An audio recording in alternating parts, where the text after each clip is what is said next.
เริ่มกันที่การแข่งขันจักรยานทางไกลสตรีนานาชาติทัวร์ออฟตราด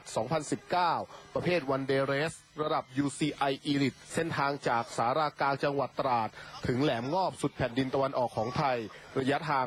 93.8 กิโลเมตรระหว่างทางมีฝนตกลงมาเล็กน้อยช่วง 50 กิโลเมตรแรกแต่ไฮไลท์อยู่ที่ช่วง 1 กิโลเมตรสุดท้ายบีทจุธาทิพย์มณีพันธ์ที่เร่งเครื่องขึ้นมาเกาะกลุ่มหัวแถวโดยมียูมิคาจิฮาร่ากัปตันทีมชาติญี่ปุ่นขนาบข้างรวมทั้งนักปั่นเกาหลีใต้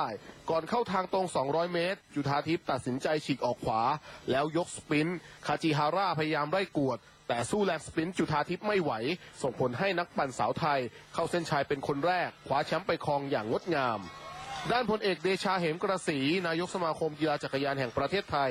กล่าวว่าการแข่งขันครั้งนี้นับว่าประสบความสำเร็จตามเป้าหมายจุธาทิพย์เข้าที่1เราได้มาอีก125คะแนนส่งผลให้จุธาทิพย์ได้ไปโอลิมปิกเกม 2020 ที่ญี่ปุ่นแน่นอนแล้วส่วนจะได้เพิ่มเป็น2หรือ3ก็ต้องลุ้นกันต่อไป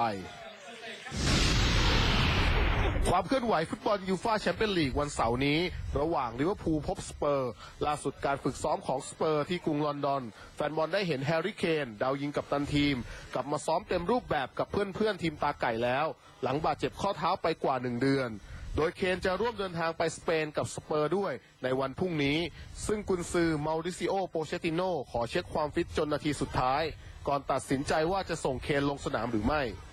ด้านหงแดงลิเวอร์พูลแถลงข่าวเมื่อช่วงเย็นที่ผ่านมาถึงความพร้อมในเกมนัดชิงชนะเลิศเยอร์เกนคล็อปกุนซือจอมแกร่งหงแดงมั่นใจว่าโรเบโตเฟอร์มิโนจะพร้อมสำหรับเกมนัดชิงชนะเลิศนอกจากนี้กุนซือเมืองเบียร์ยังกล่าวอีกว่า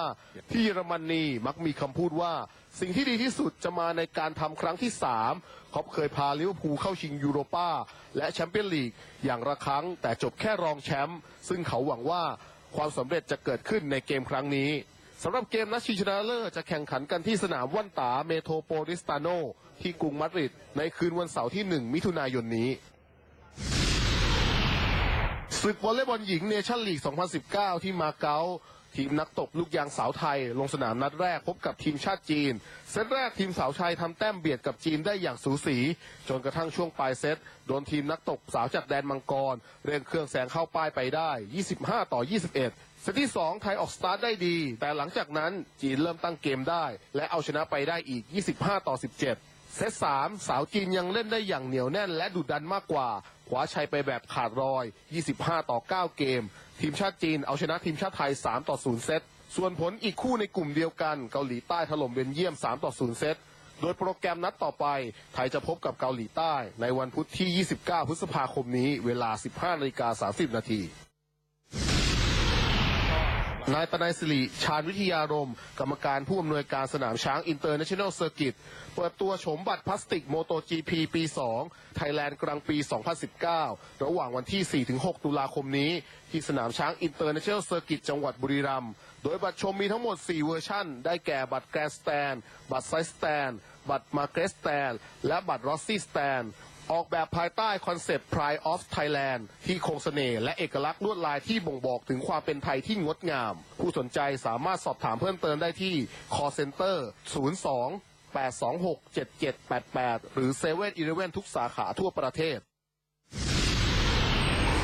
ต่อกันที่การแข่งขันเทนนิสที่ศูนย์พัฒนากีฬาเทนนิสแห่งชาติเมืองทองธานีรายการ ITF Pro Circuit Presented by SAT ชิงเงินรางวัลรวม 25,000 เหรียญสหรัฐหรือประมาณ 800,000 บาทประเภทหญิงเดี่ยวรอบคัดเลือกรอบสุดท้ายอีฟพัชรินชีพชานเดชเสื้อสีเทานักเทนนิสวัย 24 ปีมือวางอันดับ1ของรอบคัดเลือกพ่ายให้กับอารีนาพานาบีนักขวดออสเตรเลียวัย 24 ปีมือวางอันดับ10ของรอบคัดเลือกไปอย่างน่าเสียดาย1-2 เซตสกอร์